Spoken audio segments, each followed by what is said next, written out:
I want to welcome in our next guest, Stacie Terry-Hutson. She is the 8th-year head coach of San Diego State's women's basketball program. And as I just said a moment ago as well, she is a San Diego native. Coach, it is great to have you with us. I can only imagine how difficult these last couple of weeks have been for you and your family and your basketball program. I want to start with, how are you personally coping with what you saw on video a couple of weeks ago in the killing, that just brutal, awful, terrible video, the killing of George Floyd by police officers in Minneapolis? You know, it was just heartbreaking to see, and it was just terrible to actually sit and have to watch it. And my only hope is that something positive will come out of that senseless death. You know, these killings, Coach, you know it. I mean, black men, black women, they're happening all too often in America. Ahmaud Arbery, Michael Brown, Philando Castile. I mean, the names go on and on and on. Do you feel like this time will be any different? Will there be substantive change that comes out of this? You know, I'm hopeful. I'm really hopeful because as I'm watching all of these peaceful protests, I'm seeing such a young, diverse crowd. And I think now that there's so many people that want change and that are willing to use their voice to get it. So I am very hopeful that we will see a difference. I think the time is now, and I'm hopeful, very, very hopeful. You know, when your players ask questions, I'm not sure if they do, but I'm sure you've had a ton of conversations with your players. I'm sure you've had virtual Zoom calls and phone calls and texts. When your players ask you about what is going on in this country, what do you say to them? Well, you know, we've had this discussion, I think 3 or 4 years ago when we were having some of my players wanted to kneel. So we had a group of people come in and we started having these conversations about social injustice and what it means to each individual and just trying to have conversations so we could teach each other, learn from each other, and understand, different viewpoints. So what it's done for our team is it's allowed us to have those conversations, sometimes hard conversations, to make sure that our everybody's viewpoint. So we've been through this before. So when this particular situation came up, my student athletes contacted me. We've had a couple conversations, like you said, over Zoom, and they wanted to put something out from them.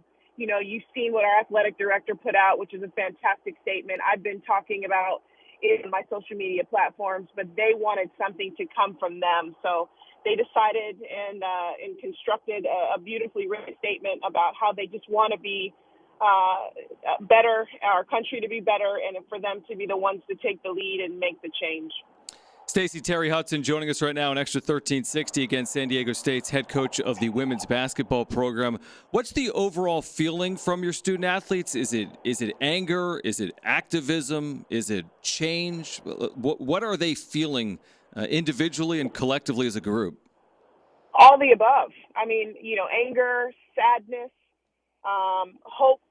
It's all the above. And I think they just realize now that they want to use their platform as a college athlete. They realize they have a platform and want to make sure that they're speaking in the right way to affect change. But a little bit of, like you described, all of those emotions wrapped into one. And what I'm so proud of them is they're listening to their teammates, their teammates, because all of their teammates have a different perspective.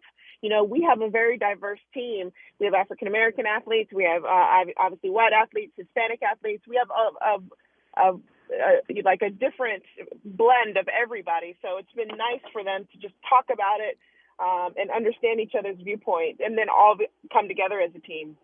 Have they wanted to get out on the streets and peacefully protest? I know they're in different parts of this country or all around. Have they been able to get out and peacefully protest, and have you and your staff been on board with that?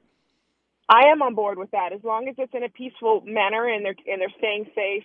A couple of my student athletes have gone out and posted on their social media, and I'm really proud of them for using their voice. And I hope to see the change that they all want.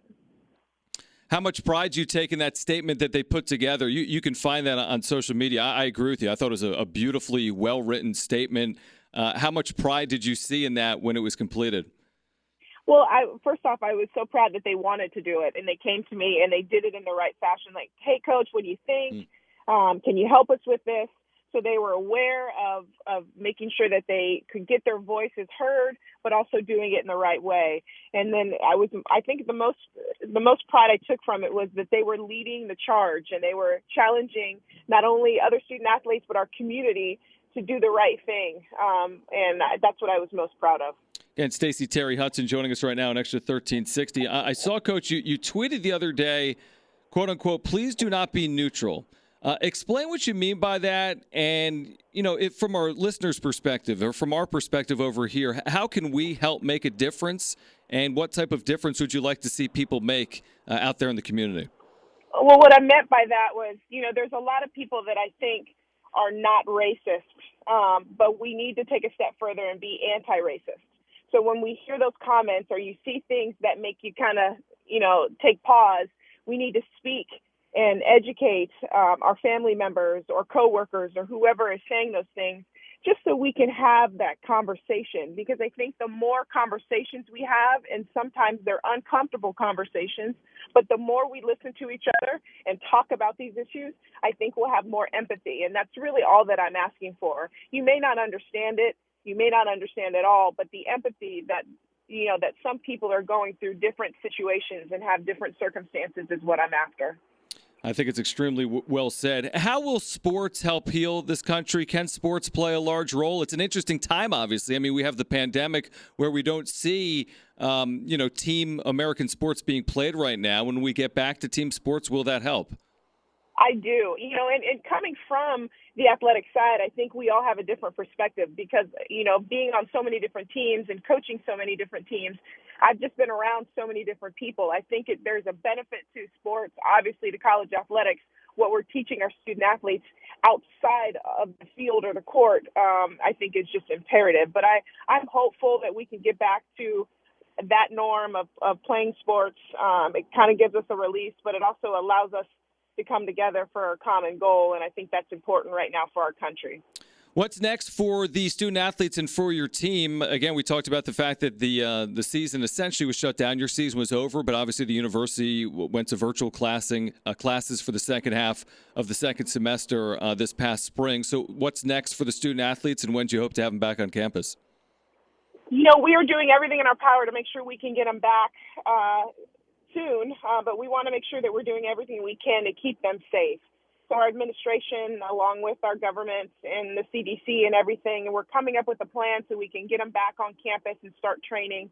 Our goal is to get them back sometime in the next, couple months and see if we can, start training. But again, our number one goal is to keep them safe. And as long as we can do that, that's what we're looking to do.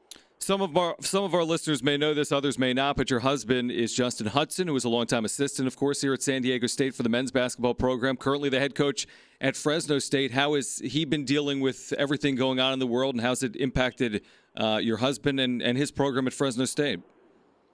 We've had a lot of conversations as a family with our daughters and helping them understand what's going on from both sides and all perspectives. And he's dealing with the same issues at Fresno State that we're dealing with San Diego State. So just trying to make sure he's in agreement. He's anxious to get his guys back, but we want to make sure, again, that we can get them back and we can keep them safe and keep them on campus as we move forward. Well, Coach, really appreciate the time. Obviously, the circumstances here over the last couple of weeks have been very difficult for most everyone in this country, but we thank you for your perspective. Be healthy and safe, and we look forward to having your team back on campus soon and seeing some women's basketball later on this fall and winter. So thank you so much. Well, thank you for allowing me to come on and speak on this topic because it's important, like I said, that we continue to have these conversations. So I appreciate you.